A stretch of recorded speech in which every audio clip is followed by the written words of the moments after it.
All right, so recently I filmed in a cowboy saloon, which is pretty much like a bar and a dance floor. This is the overhead here, and it was really interesting because I've never filmed in such a really big place.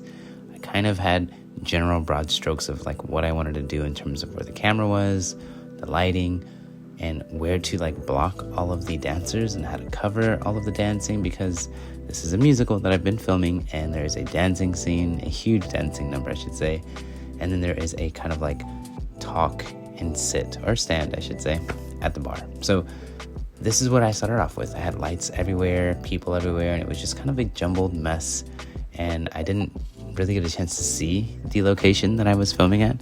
I had never been there, so I was just going off of references from photos and from like our videos that I got from the people who went to go do location scouts.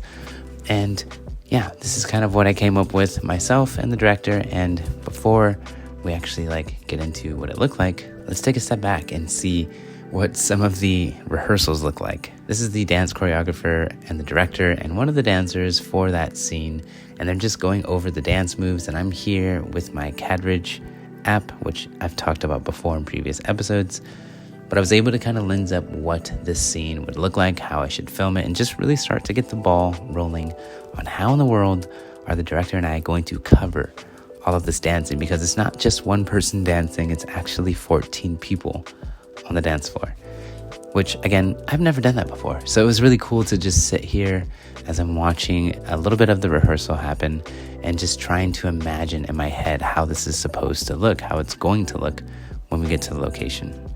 Okay, so the night before we go and film this scene, I actually got a chance to sneak off and go check out this location. Again, this is my first time ever going to it, so I really wanted to see what the environment looked like with people in there, with dancers on the dance floor. What do the drinks look like? Where do they place them when everyone runs to the stage or to the dance floor to dance? So it was a really awesome idea, and I'm so happy that I spent the time to drive out and just check out what this place looks like naturally, because literally in less than 24 hours, I was going to try to recreate this, but in a way that would service the film and that scene properly. So rule number one for all of you filmmakers out there, go check out these locations that you're filming at. You're going to absolutely need to do some location scouting. It will help tremendously.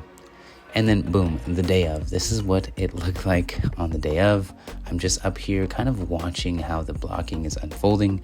Again, I never got a chance to see what this dancing would look like with all 14, 15 people in the scene. So I'm just on the stage with, I think this is an 80 millimeter lens, and I'm just trying to figure out where's the best place to have the camera. Now, let's jump back to our overhead.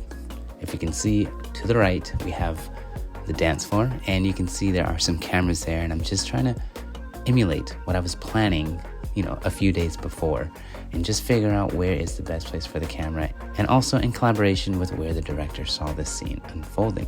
Let's go back to the location scout. There was this one particular angle that I really, really enjoyed, and I was like, you know what, this is what we're gonna do.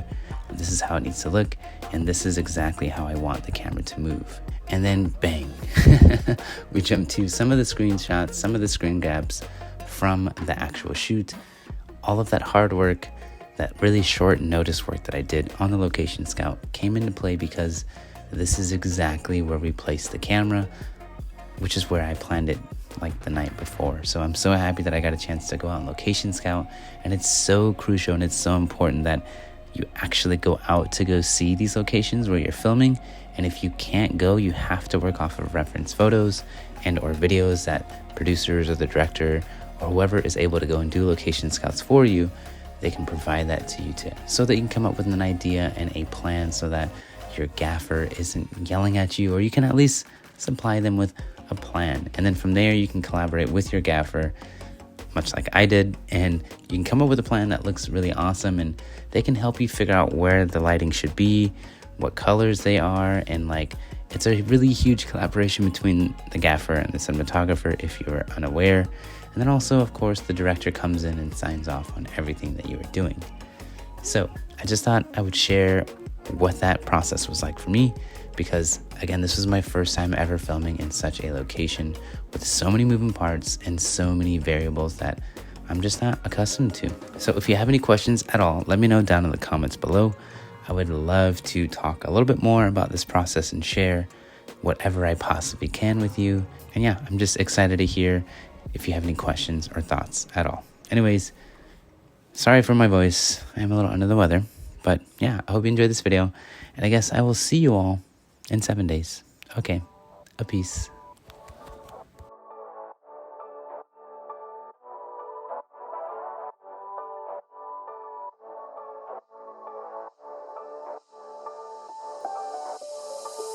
Doesn't matter if the snow is falling or the wind blows in the